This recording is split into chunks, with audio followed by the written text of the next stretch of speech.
गेली का? कुठे गेली माऊ आता? इथे गेली ना. माऊला म्हण तुला पोळी खायची का, तुला भूक लागली का, विचार बरं माऊला. तिला म्हणा तुला पोळी आणू का मी, उद्या आणू पोळी मी. आत्ता खाऊन घेतली पोळी तिने. हे बघ इथं पण बसलेत वरती दोन, है का नाही. माऊनी पोळी खाऊन घेतली आता.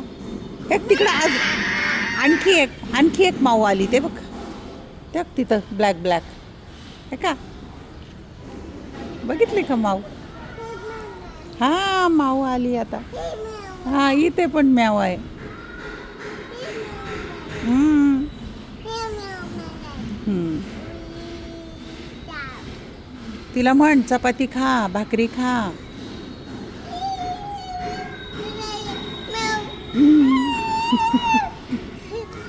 कशी करते ना. तू पर्स अशी खांद्यावर ठेव. हां खांद्यावर ठेव.